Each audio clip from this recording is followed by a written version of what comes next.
Lovely. So, gents, UFC 295 tomorrow. There's only one Tom Aspinall. Hey! Right, this is your guy, Oba Soggy in the building. Yes, it's your guy, Mardi. And yo, we have a special guest. Introduce yourself, young Angus. Let the people know who you are and what you do. Hey guys, yeah, I am the lead guitarist of a band called Oceans on Mars, and also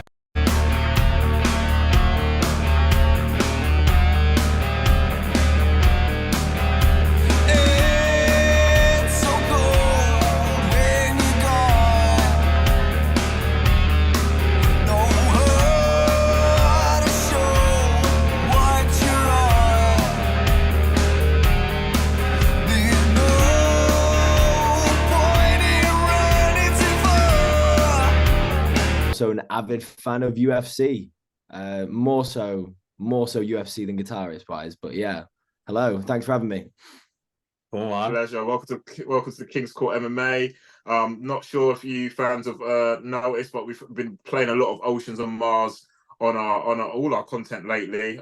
Really nicely kicked off with the Cedric Doumbé mini documentary. A link here, obviously. Go check it out. Yeah. Really nice backing track sample from Angus and the guys in the band. So yeah, be sure to show them some love, give them some likes.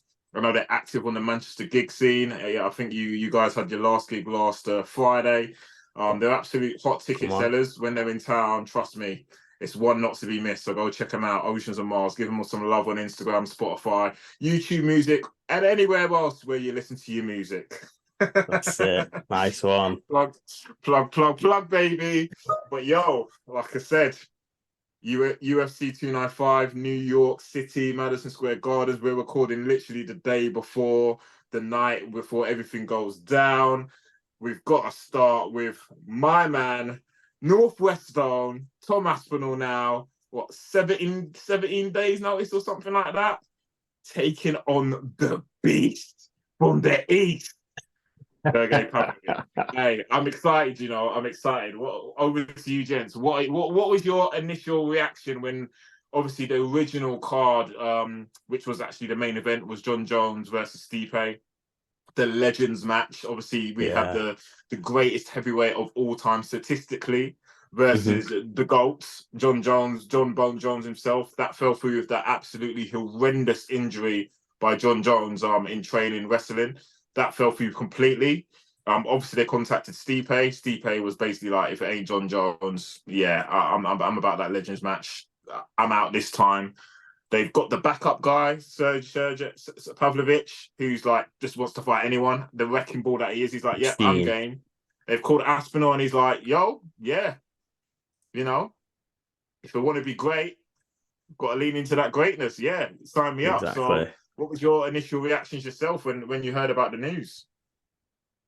I think myself, I was just a bit shocked, really. In all honesty, obviously, everybody was waiting for the Bones Stipe matchup. It's been rumored to happen for a long time, but again, anything can happen in the UFC game, in the MMA game. You never know what's going on. I think it was more shock when Tommy Aspinall got the call up. I think I was just like, come on. And then even more shock when I found out it was Sergey who was going to be fighting as well, because again, he's the boogeyman at heavyweight. Nobody wants to fight him. Aspinall said it before that, if he can fight other people, then he'll fight him. And then for the title, he'll fight Sergey. But obviously, Tommy, he's not scared. I think at that level, he's not really scared of anyone. But I'm excited. I'm absolutely buzzing for that. What about yourself, Angus? Yeah, I mean, losing Jon Jones was a pretty big blow. I was really excited to see him.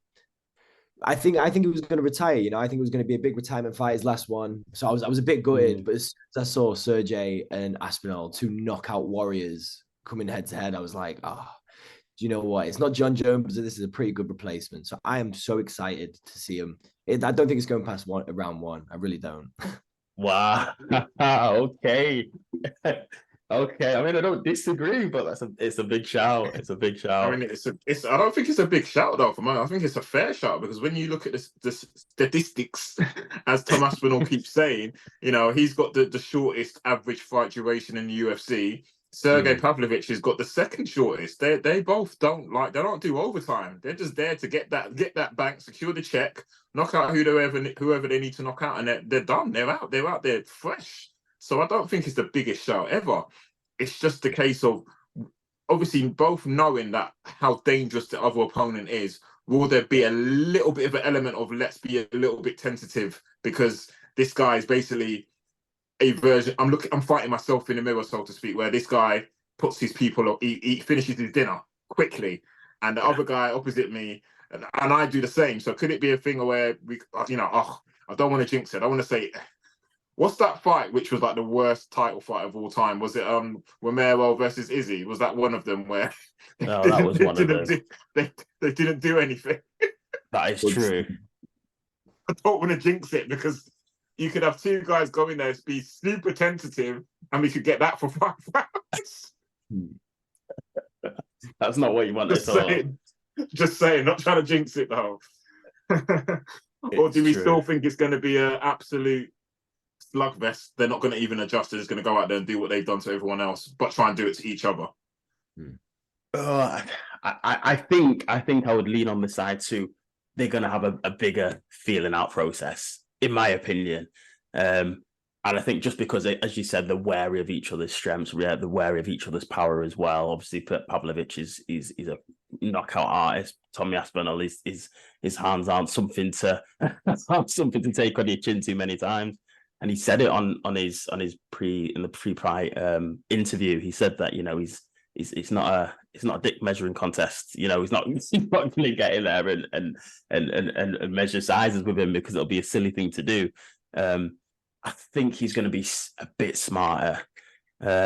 Probably still put the pressure on because I don't think you want to be backed up against the Pavlovich at all.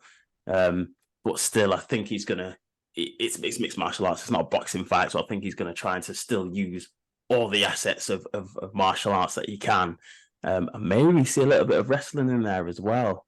I can see it being a round one finish or stoppage by one of them, but I think maybe we're going to see a round two, potentially not a round three, but at least a round two from some of these guys that we've not seen in a while, really. So, yeah. And Angus and I were talking yesterday. Angus, who do you think's got the power advantage between the two? Who do you think's the power is swaying towards?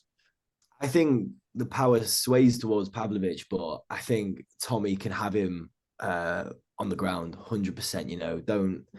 Don't mess about and don't joke about with his wrestling. He's an absolute beast and he's one of the quickest heavyweights going. So I really think the way Aspinall can win is by taking him to the ground. But Pavlovich's power is terrifying, like scary terrifying. So I don't know. It's 50-50. It's so close. I think the odds makers have actually got they got Aspinall. Was it Aspinall's the favourite? I'm trying to remember now. Yeah, it was Aspinall the favourite, which I was shocked. I was shocked at that. Yeah, I was like, what? Because Pavlovich, he's the one, I think it's 18-1. And he lost his first UFC fight. And after that, he's just gone on a tear. He's got 15 knockouts, as opposed to Tommy's, I think it's 9 knockouts. But again, Pavlovich has had more fights. Oh, yeah, you're spot on. 18-1. 18-1. First fight in UFC was that loss to Overeem. Yep, you're right. 6-fight win streak. 15 wins by knockout. 15 first round finishes. First round. Disgusting. Actually, yeah, Angus, what you're saying, yeah, I think you might be right. This might not see a round one. Yeah, I don't know. I think it's 50-50. I don't think it's leaving round one. I think Tommy needs to be clever. He needs to be so clever with it. And I think Pavlovich is just going to come in like he usually does and just go hammer fists.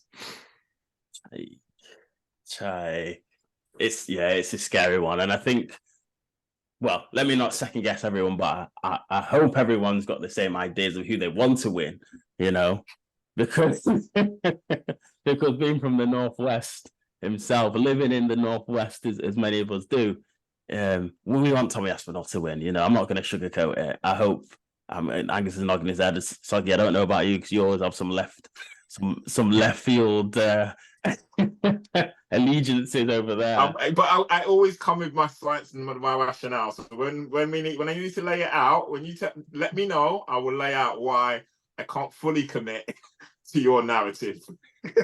Soz. I hope you're fully committed to the Aspinall. I love Aspinall.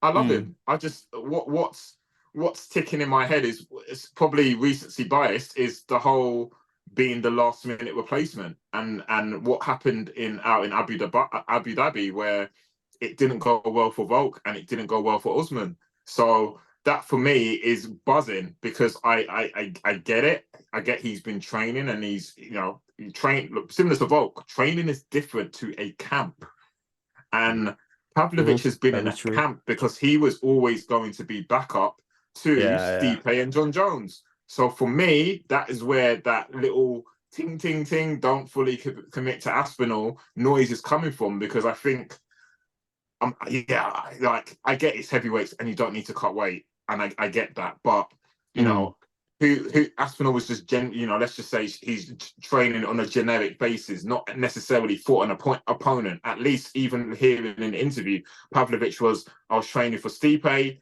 his strengths for this. I was training for John Jones, his strengths for that. You merge Stipe and John Jones together, I think you technically have an Aspinall, to be honest. So it's for me, he was always preparing for Aspinall in that regard, whereas I don't know what Tom was preparing for. So I mean, we've gone into sort of predictions. I was just saying who we were rooting for. So I wanted your full commitment from Tommy Aspinall there. I'm rooting for Tom. I'm definitely going to be cheering for him. I'm going to be invested in that level. But if I was a betting man and I had to put a bet on who was going to win, I would probably say, actually, I think the odds are actually in Pavlovich's favour, and I'm very shocked that the bookies are backing Aspinall, although it's quite close.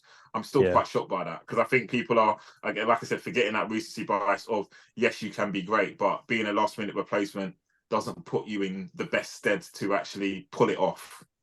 100%. 100%. I'm gonna leave my comments till last. I always like to get the room's opinion first before making my statement. So I'll give the mic over to yourself.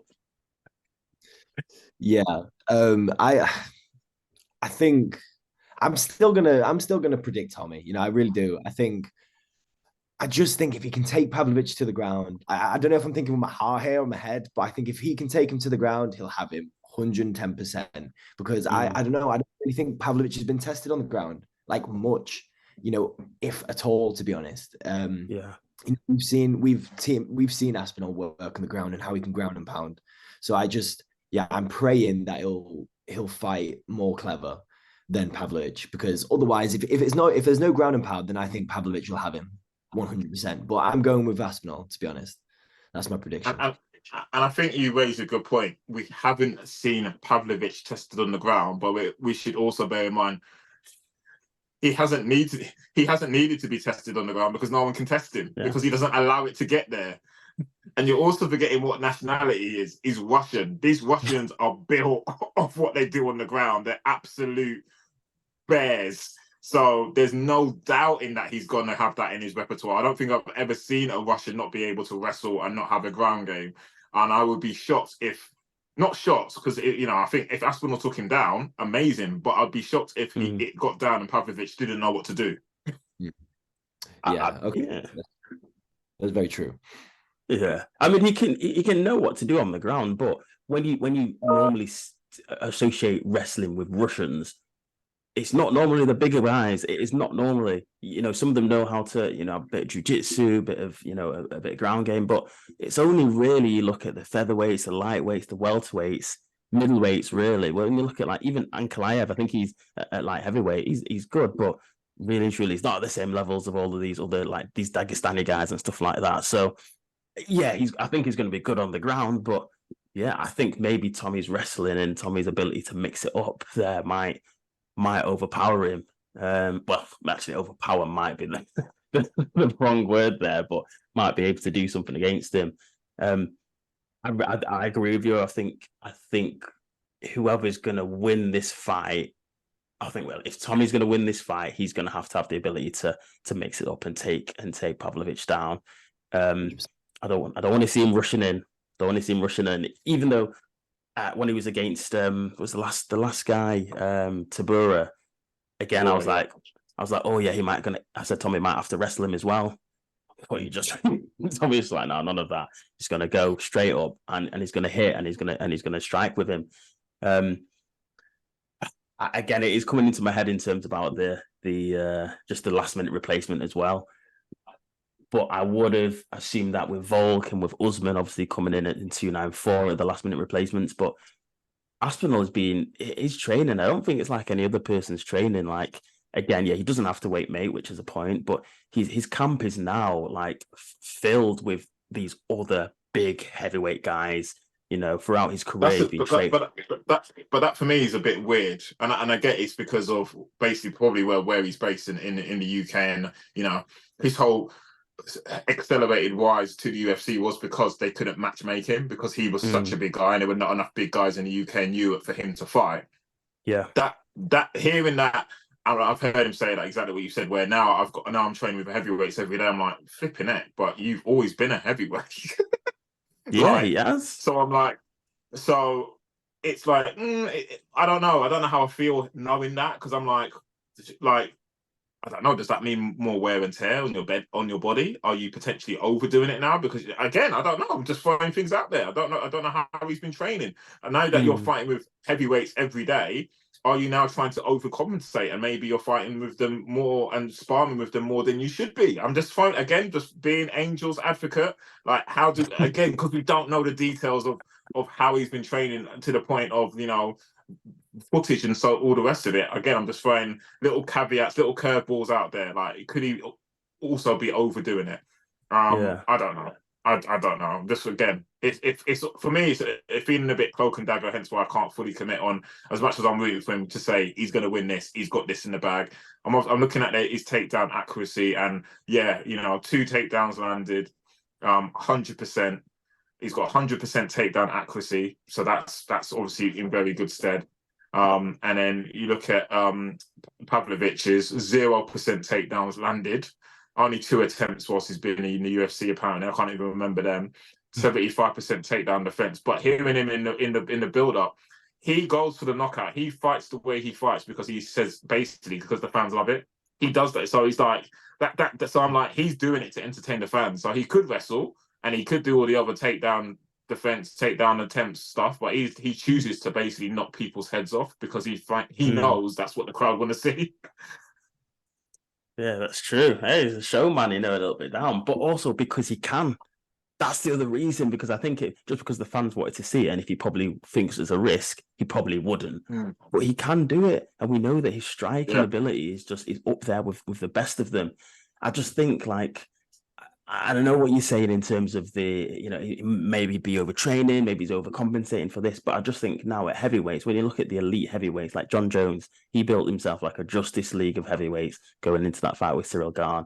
He had Maurice Green there, he had Jorgen De Castro there, these other big, American heavyweights, and Tom Aspinall's doing the same. He's got Phil DeFries there, KSW heavyweight champion. He's got Mick Park in there as well, and he's now being able to get a feel for these heavyweights, whereas before he was training with welterweights and lightweights, and he was just as fast as them as well.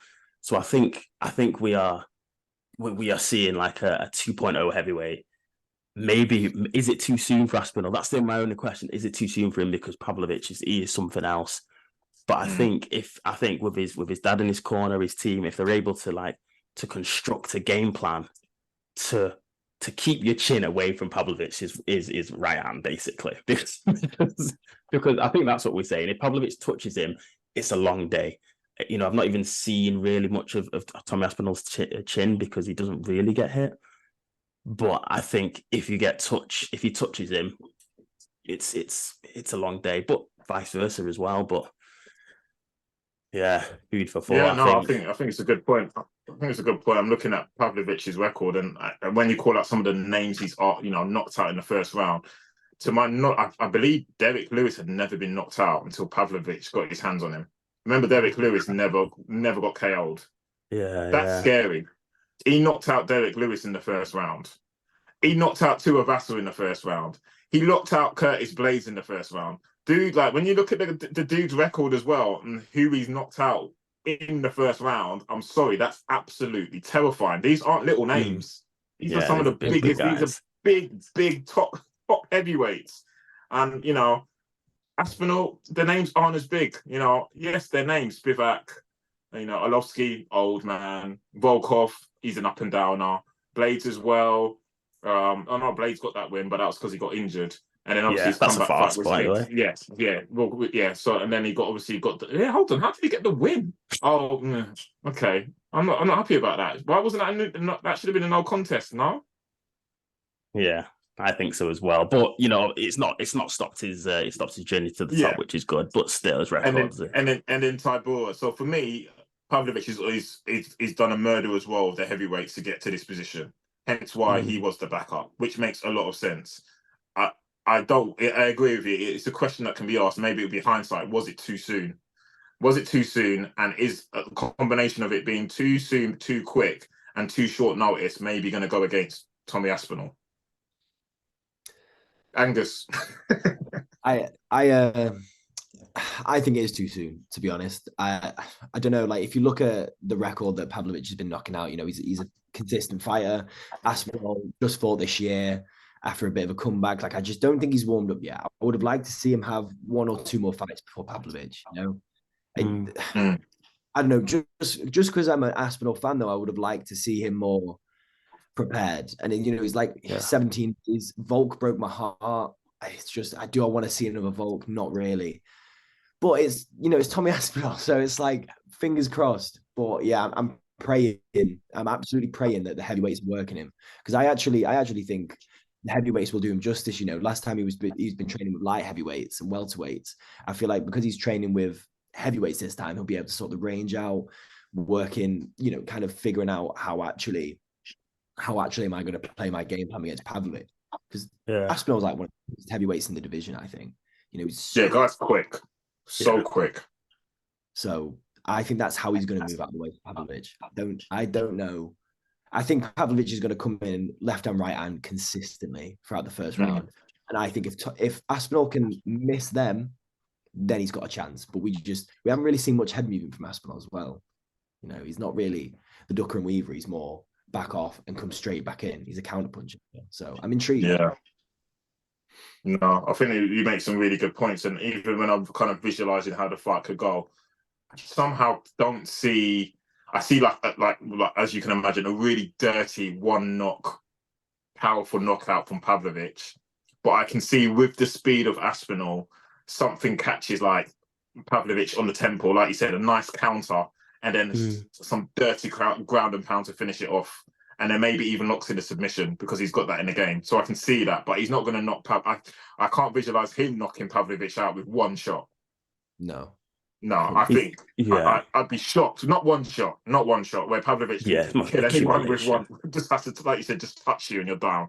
And to be honest, he'll drop him with one shot. You can drop him with one shot for sure. That's what I'm saying. Like start like a counter punch when Pavlovich is committed on the temple. Yeah, I get it. But then he's got to finish. He's got what he does on the ground has to finish him off. It's got to be a hammer fist or submission, whatever. I can see that, but it's that one shot power that terrifies me.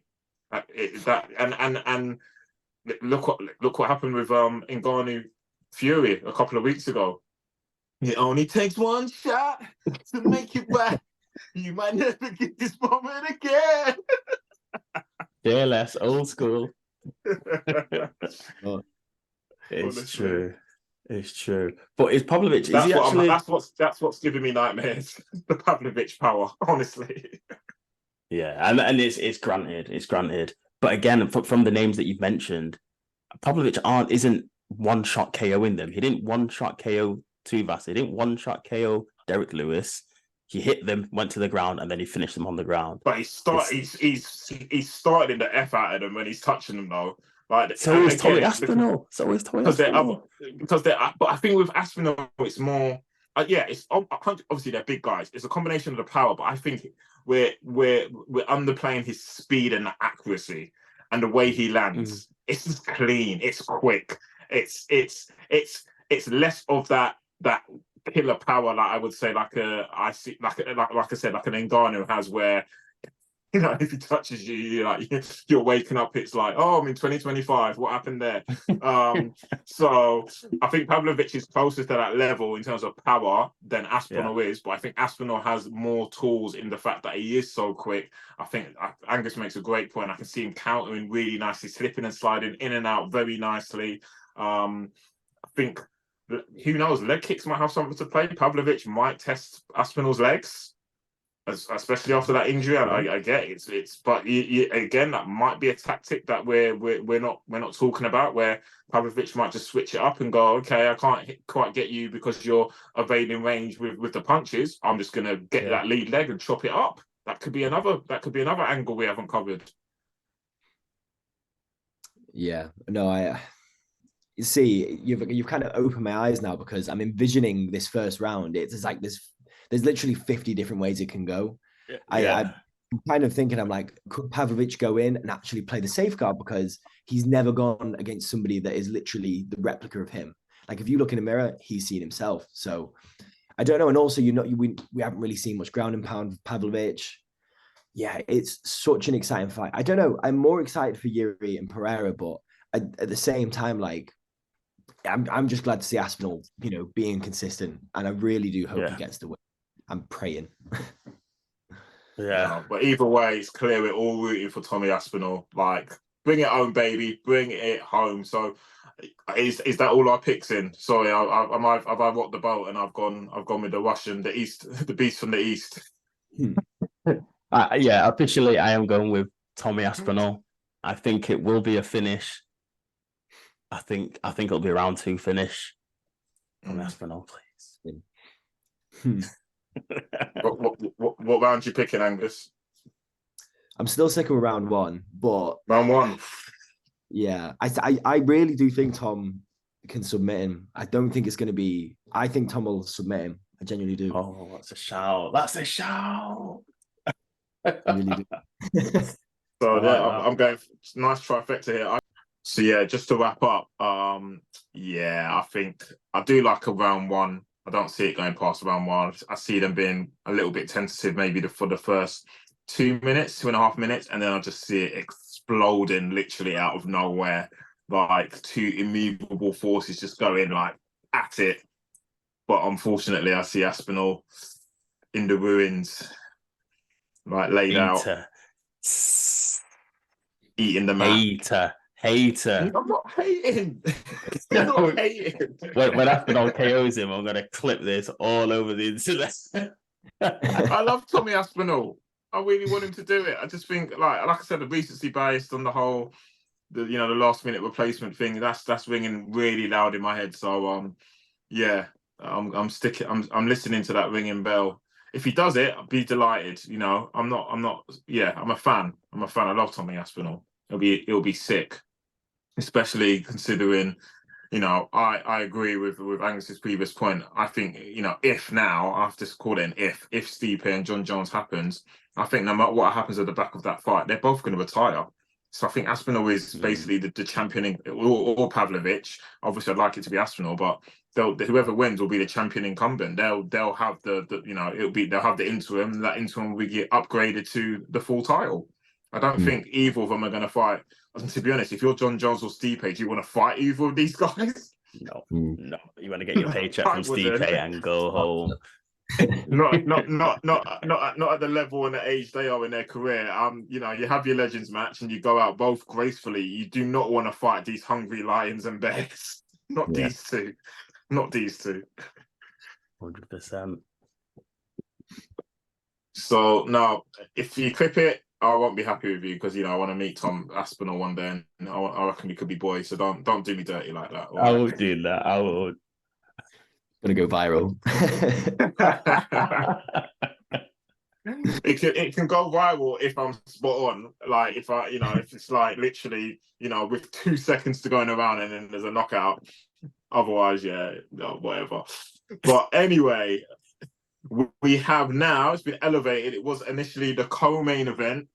We've got the Samurai, Yuri Prochazka, Come on. versus the Amazonian tribal warrior, Alex Poltan, hands of stone, Pereira, at the light heavyweight title bout. Woo! Yeah, Come I on. liked both of these guys so much. Like, honestly, it's gonna be hard. It's gonna be hard to pick. But again, I think this is another one where it's guaranteed violence while it lasts. 100%, 100%. Before we get into it, what is everyone's thoughts of it now being promoted to the main event, even though they're a lower weight class? I think it makes sense because of the rankings. I think they haven't done Sergey or Tom Aspinall Day. When you look at the rankings, Sergey's 2, Aspinall is 4, and when you look at the light heavyweight rankings, you've got number 1 versus number 3. So I think they've kind of done it quite logically. I don't think they've done them day. And at the end of the day, they're fighting for an interim where they're fighting for a full title. So I think you should have a full title above an interim on any card, in my eyes. Yeah, I back that, to be honest. I think also, Pereira, he's a moneymaker. He's becoming quickly one of the biggest names in the UFC. Following Adesanya, he's taken a lot of the hype from that, considering what Sean Strickland did to Adesanya very recently. So I don't know. I think Pereira, it makes sense for them to be the headline. Yeah, and Pereira now, the dude has changed. I saw a bit of the embedded dude driving around in, what was it, a Lamborghini? Yeah, I think it was. I think it was. Like, what moving around like Sugar Sean O'Malley all of a sudden? That's like, where's this come from? That's what the pay-per-view money does to you. I'm telling you. So that's a good point. He's come up and his glow up has been fast. What is it? This will be his 11th MMA fight. Yeah, that's true. In total. That's in just the crazy. space of 3 years or something like that. Like, it's funny because again, I'm always going to be an Izzy lover. Like, Izzy's my boy, and Izzy said recently, I think it was in his freestyle bender preview of this, he said all the middleweights should be on their knees, basically thanking me because they don't have to deal with Pereira again. But actually, I think Pereira should be thanking him as well because he has got the fast track. Yeah. This is what it's like 4th or 5th fight in the UFC, or maybe 6th, and he's already on his double on his 2nd title shot his 3rd title shot, but in a different weight category. It's unheard of. It is unheard of. So he should have some gratitude in his heart for Izzy. That's what I'm gonna say. But yeah, you're right. You're right. Nuts. Yeah, Easy spot on. start. Yeah, this will be seventh fight in the UFC, and yeah, I agree with that. And Izzy put him on the fast track because of their history. Recently inducted into the Glory MMA Hall of Fame. Sorry, Glory Kickboxing Hall of Fame. So obviously he was a double champ there, 2 different weight classes at the same time. So that's recently happened. Has already been a UFC middleweight champion. Unfortunately, he didn't defend it. Is now at light heavyweight fighting for the title. People are saying, like, based on those statistics, you've got to go down and start talking to him about the whole Henry Cejudo being like one of the greatest combat sports persons ever. You kind of might have to put Pereira in that realm if he pulls this off. Yeah, you'd have to. Yeah, I back that. Considering, like you said, he has had a fast track, but and until Short Strickland, he didn't really have a big fight. But even since then, you got to look at his previous track record in kickboxing. It's something stupid like 70-1. Let's forget about that for a second. Just that record alone, that's like something that Jake LaMotta used to do in 1940s boxing. That's crazy. Yeah, it's a mad record. That is true. You have to put respect on his name. Very, very true. But saying that, Yuri, I remember the first person who really put some respect and clout behind Yuri's name was you, Mardi. Here we go. It was. And you were calling him out as one to watch, future champion. We talk about fast track. Let me just put this out there. This is only his 4th fight in the UFC. Angus, this is his 4th fight in the UFC. How nuts is that? Because the guy was an absolute beast on promotions before the UFC. I think Rising specifically, and he killed everyone there. All the biggest MMA names, absolute legends. So when he came over, it was basically the like Michael Chandler effect, where you've basically proven yourself. So his first fight was against Ozdemir, TKO, second round. So imagine first fight against Ozdemir, like straight in July 2020, no messing. And then there's that what we were talking about quite recently. I think it was KO of the year against Dominic Reyes with a spinning elbow. That was his second ever fight in the UFC, knockout of the year 2021. When we did the compilation, we all agreed that was disgusting. Yeah. And then his third fight was against Glover for the belt. That's crazy. So we're talking about fast track. That's true. That is true. We're talking about fast track. He's done it even quicker than Poltan. I actually didn't know. That's true. But again, there's reasons for that as well. Like there's reasons for Poetan one. The reasons for this is, as APL said, it was the nobody cares division at the time. I think everybody cares now, but it's really the light heavyweight division has really, since John Jones left, it's just gone into like obscurity completely. But I think now with the talent that's there, you've got Yuri Prochazka, you've got Alex Pereira, you've got Jamal Hill. Again, Jamal Hill, he's not been defeated. He didn't lose his title. Yuri did not lose his title either. So I think, again, respect has to be on Yuri's name. And I think this styles make fights. Oh, and you were saying, Angus, that I think you were more excited for this fight than the heavyweights. And yeah, I think I'm with you on that one. Oof. It's like the promotion behind everything. It's, like Daniel said, it's the assassin versus the what is Poetan again? I keep on forgetting, but it's just the promotion. He's a tribal Amazonian warrior. When he comes out, he goes, the warrior versus the assassin. Like I'm sorry. And then you've got the samurai, the actual samurai who lives that samurai life, plays around with samurai swords. You see him praying and just getting down and paying homage to the samurai ancestors and everything. The guy it's not a gimmick. Both of them aren't gimmicks. Both of them are truly lived that lifestyle. It's not just like a mask like WWE or like Kobe Covington puts on a mask, but he's actually a nice guy. These guys are dedicated warriors and samurais full time. And the respect is there, but they got to fight each other. They do. And it's like,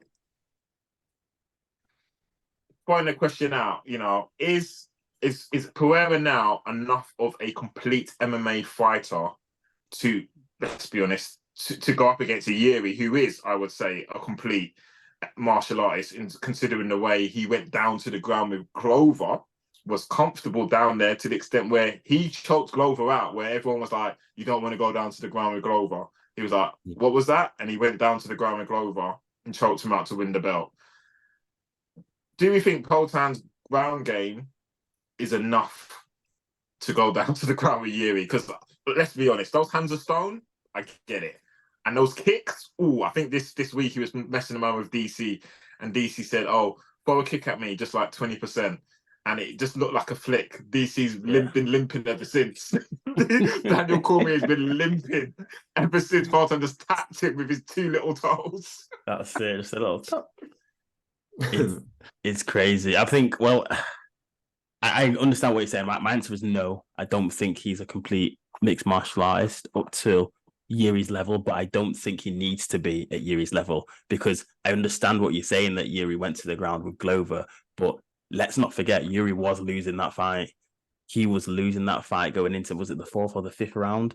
And Glover was too much for him on the ground. He managed to get up in some unorthodox ways, and at the end, I think he just battered Glover so much that Glover was knackered, and he just took advantage over some positions, which is, hey, I'm not taking anything away from Yuri's ground game, but I think really and truly to a purist of the wrestling, grappling sort of attributes, they'll be looking at it like, So I think Yuri has a lot to learn. I don't think Yuri's a full complete mixed martial artist either, but I think for Pereira, what he has, I think it's enough to go against Yuri.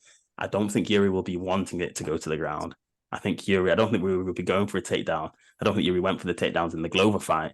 I think it will just be if they're on the ground, it's because somebody's been dropped. or Yuri's legs have been kicked. So are we calling this a complete stand-up war then? 100%. Oh, I think so. I think so. It might go to the ground, but it's not going to be because one of them chooses to, because they don't want to stay on the feet anymore. it actually sends a shiver down my spine because I don't know which way. I don't know which way it would go because Yuri's so unorthodox. Mm. Another question: will obviously Pereira was obviously fought. Was it Yan at this light heavyweight? Will his power translate to this division? Obviously, because that was the decision. He didn't knock out Yan. That was a decision. And I remember he did a lot of damage with the kicks. He ate up Yan's legs. Yan was struggling, absolutely chopped them legs up. Mm. But can he knock out light heavyweights? Is this truly his division? Has he got that power? Obviously, we saw it at middleweight. Clearly against Izzy, clearly against Sean Strickland. He's gone up a weight. Obviously, he was always way too big for middleweight. And hearing all his camp go, we don't even know how he ever made 185 now. Like, what the heck? The guy's huge. How did he even make 185 in the first place? Must have been, like I said, the ancestors must have just stripped that fat off him when he was sleeping. So it's interesting now, like, to see, like, is he a true, light heavyweight? And will that power translate onto Yuri's chin, or would he touch Yuri and Yuri be like, is that it? Because Yuri's a big guy as well. Yeah, Yuri looks taller, to be honest. Like, he's, what is it? They're both 6'4"? Both 6'4", apparently, yeah. Yuri looks taller, and that's not just his like SpongeBob haircut as well. Like, he actually does look taller. Hopefully Yuri actually doesn't see that, because I do want Yuri to see that. Yeah, I don't know. It's interesting. Like, we haven't, I think he did obviously, it was definitely a win for Pereira in the last fight against Yan. But I was hoping to see a knockout, but you also got to remember Yan has got a chin on him. Like, I think Yan is one of the stronger opponents in the light heavyweight division. More so than Glover, because Glover was at the end of his days when he was fighting Yuri. So it's interesting, really. I think Pereira's still got the knockout power. I think, Shama to him. He's got them stone hands, and I'm hoping. I actually am gonna. I know we've got some Izzy fans here, but I'm actually backing Pereira in this as well. I wouldn't mind Pereira knocking Yuri out. Don't get it twisted, Angus. Probably Pereira's biggest fan right now is Izzy. When you watch Izzy loves Pereira. Like, he's proper building him up. He because he almost wants to kind of validate. Yeah, I lost to one of the greatest. So it's not. I didn't just lose to some random guy who came out of nowhere. He's given, like, if you watch his own channel, I think he's given Poltan as well the pick. He's given him a lot of props. So Izzy fans or not, I you'd be quite surprised actually that the respect between those two is there. And I'm going to go to you, Mardi. I'm not going to let you soak in all my analysis and then make up your decision. I'm going to go to you and get your thought process, because I need longer to think about it, because these two to me are like two of my favorite in terms of old school characters because of what they represent in the game. Yeah, no, that's fine. That's fine. But man's been doing his own revision as well, do my own interpretation of the stuff. And hey, I think I fully agree with both sides. These are two warriors coming together. It's so exciting. It's so intriguing. I think Pereira, I think it's a good question that you asked about it. Does his power relate to light heavyweight? I think, it's probably, we've not seen it because he just came against Yan, and obviously Angus was saying that, Yan he's got one of the best chins in that division, and that's true. Pereira, obviously, in his corner, he's got Glover. He's been training with Glover. I think he'll become more well-rounded because of that. So I think he'll be able to stuff the takedowns if there are any takedowns. I think he'll be able to know what to do in certain positions, even though in certain positions in the first Izzy fight, he was a bit exposed. But I don't think they even really trained for that in that first Izzy fight, whereas now his move to light heavyweight, I think they would have been training that from the Yam fight for this fight, just in case. It's a weight that he feels more comfortable at, so his power should stay really and truly. He's a big guy, he doesn't have to cut that weight, but at the same time, if anybody could take a shot apart from Jan from Pereira, it's gonna be Yuri. Like we've seen Yuri in wars, even in the Dominic Reyes fight, he was in wars. In the fight against Glover lit him up as well. Glover absolutely lit him up, and he was there. And this is the thing. I think the defense for both of them, I don't think their striking defense is good at all. Like we say that obviously Pereira's got that sort of kickboxing or kickboxing defense style that it's, if anything comes straight sort of thing, he's sort of blocking it.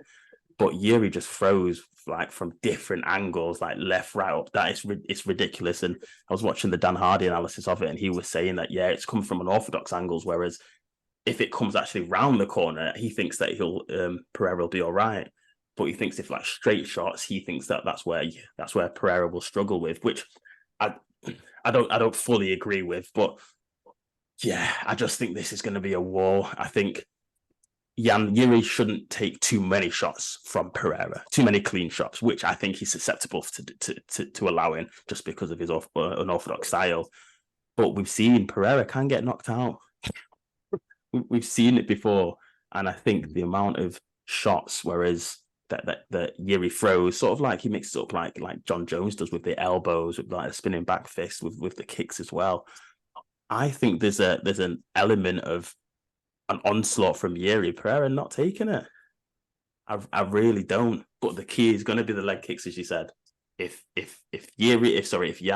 Pereira can implement the leg kicks and take away that sort of striking style, long day.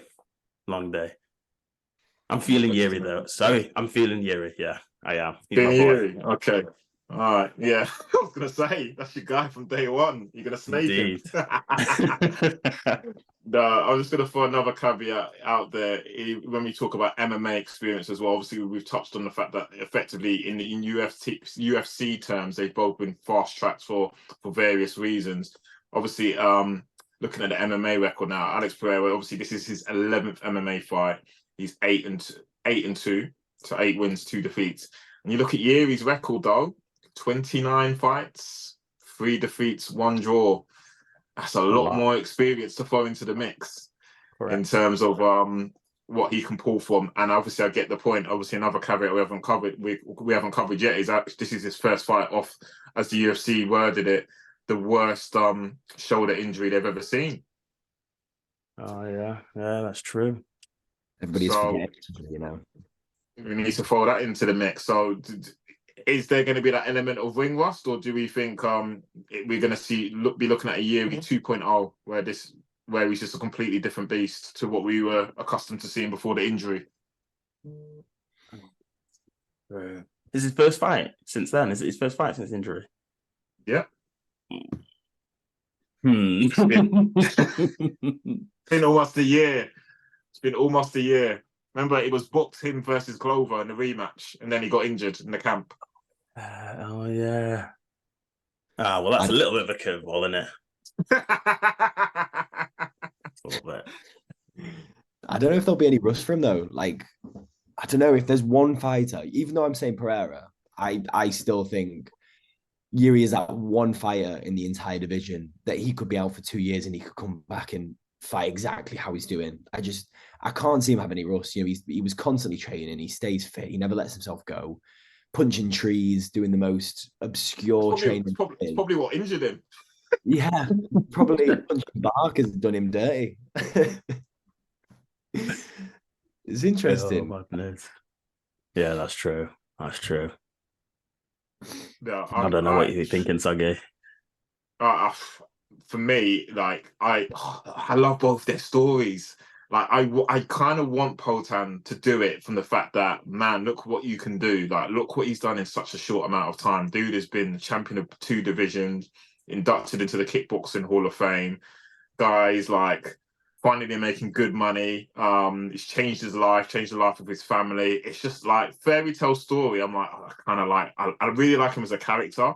He's becoming more and more of a character. I agree with Angus. He's becoming one of the money guys in the UFC.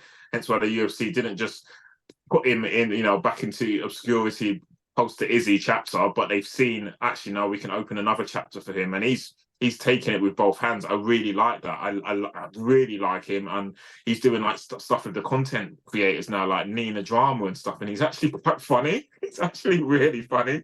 He says all the time, like, I know I don't smile and I don't laugh, but I'm really happy. But he does it with such a bad face. And it's like,